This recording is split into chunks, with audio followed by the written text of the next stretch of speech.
இன்னைக்கு இந்த வீடியோல கிளாஸ் 6க்கு பிரிஸ்கிரைப்டா இருக்கக்கூடிய டெக்ஸ்ட் புக்கான பூர்வி அப்படின்ற டெக்ஸ்ட் புக்ல இருந்து யூனிட் 2 சாப்டர் 2 பார்க்க போறோம், which is titled What a Bird Thought. Thought அப்படின்னா நினைக்கிறது. ஸோ இந்த போம் வந்து ஒரு பறவையோட கண்ணோட்டத்துல இருந்து தான் பார்க்க போறோம். மொத்தம் 4 ஸ்டான்சாஸ் இருக்கு. ஒவ்வொரு ஸ்டான்சாலையுமே இந்த பறவை தன்னுடைய மொத்த உலகமா எதை நினைச்சிச்சு அப்படின்றத பத்தி தான் வந்து சொல்லுது. Coming to first stanza, I lived first in a little house and lived there very well. I thought the world was small and round and made of pale blue shell. இந்த பறவை வந்து இதுக்கு முன்னாடி ஒரு இடத்துல வாழ்ந்துட்டு இருந்துச்சான். அந்த இடம் வந்து பேல் அப்படின்னா வந்து லைட் கலர், ரொம்ப வெளுத்த கலர் அப்படின்னு கூட சொல்லலாம். லைட் ப்ளூல இருக்கக்கூடிய ஒரு ஷெல்லுக்குள்ளதான் வந்து இந்த பறவை இருந்துச்சான். அந்த ஷெல் வந்து ரொம்ப சின்னதா ரவுண்டா இருக்குமா. ஸோ ஷெல் அப்படின்றது இங்க வேற ஒண்ணும் இல்ல, எக், முட்டை.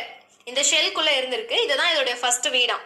இந்த முதல் வீட்டுக்குள்ள நான் இருந்தேன். அது ஸ்மாலா இருந்துச்சு, ரவுண்டா இருந்துச்சு, வெளுத்த ப்ளூ கலர்ல இருந்துச்சு. அதுதான் வந்து மொத்த உலகம் அப்படின்னு நினைச்சிட்டு இருந்தேன். ஏன்னா இந்த பறவை வந்து அந்த ஷெல்லை தாண்டி வெளியே போகல. ஸோ வெளியே என்ன இருக்குன்னு தெரியாது. இவ்வளவுதான் மொத்த வேர்ல்ட் அப்படின்னு நினைச்சிட்டு இருந்தேன். Coming to second stanza, I lived in a little nest. Nest அப்படின்னா வந்து பறவையுடைய கூடு. Nor needed any other. I thought the world was made of straw and nestled by my mother.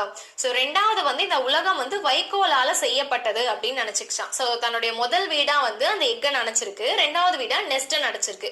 இந்த நெஸ்ட்ல இந்த பறவையோட சைல்ட்ஹுட் வந்து ரொம்ப ஹாப்பியா, ரொம்ப சேஃபா இருந்துச்சான். அவங்க அம்மா கூட ரொம்ப சந்தோஷமா இருந்துச்சான். இந்த நெஸ்ட் வந்து இதெல்லாம் ஆயிருக்கு அப்படின்னு பார்த்தா வைக்கோலால செய்யப்பட்டிருக்கு. ஸோ ஷெல்லு கிடையாது, வைக்கோல் தான் வந்து மொத்த வேர்ல்ட் அப்படின்னு நினைச்சிட்டு இருக்கு. உலகம் அப்படின்னாலே அந்த நெஸ்ட் தான் அப்படின்னு நினைச்சிட்டு இருக்கு. ஸோ தன்னுடைய செகண்ட் ஹோமா எதை டிஸ்கிரைப் பண்ணுது அப்படின்னு பார்த்தா nest. Stanza 3. One day I fluttered from my nest. Fluttered அப்படின்னா வந்து பறக்க தெரியாம அன்ஸ்டெடியா பறக்கிறது. ஸோ இந்த பறவை வந்து சைல்ட்ஹுட்ல இருந்து இப்பதான் அடல்ட்ஹுட்க்கு வந்திருக்கு. கொஞ்சம் கொஞ்சமா நெஸ்ட்ல இருந்து வெளியே வர முயற்சி பண்ணுது. To see what I could find. என்னால என்ன பார்க்க முடியும் அப்படின்றதுக்காக பறந்தேன். I said the world is made of leaves. I have been very blind. இந்த உலகமே வந்து இலைகளால ஆனது. இத்தனை நாள் வந்து நான் பிளைண்டா இருந்திருக்கேன். ஸோ இங்க பிளைண்ட் அப்படின்றது வந்து மெட்டாஃபர். ஸோ மெட்டாஃபர்னா என்ன அப்படின்னு பின்னாடி சொல்றேன். இங்க ஏன் பிளைண்ட் அப்படின்னா, இந்த உலகமே வந்து இந்த நெஸ்ட் தான் நினைச்சிட்டு இருந்தேன். வேர்ல்டுனாலே நெஸ்டோட முடிஞ்சிருச்சுன்னு நினைச்சிட்டு இருந்தேன். ஆனா எவ்வளோ ஒரு குருட்டுத்தனமா நான் இருந்திருக்கேன். அதை தாண்டியும் உலகம் இருக்கு அப்படின்றத சொல்றதுக்காக பிளைண்ட் அப்படின்ற மெட்டாஃபரை யூஸ் பண்ணிருக்காங்க.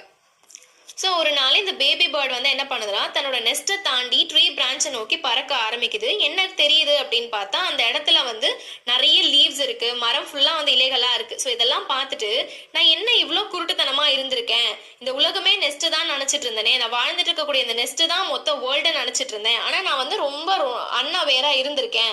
எனக்கு இதை பத்தி நான் நாலேஜே இல்லாம இருந்திருக்கேன். நெஸ்ட்டை தாண்டியும் இருக்கு. ஸோ இப்போ வந்து என்னுடைய பார்வையானது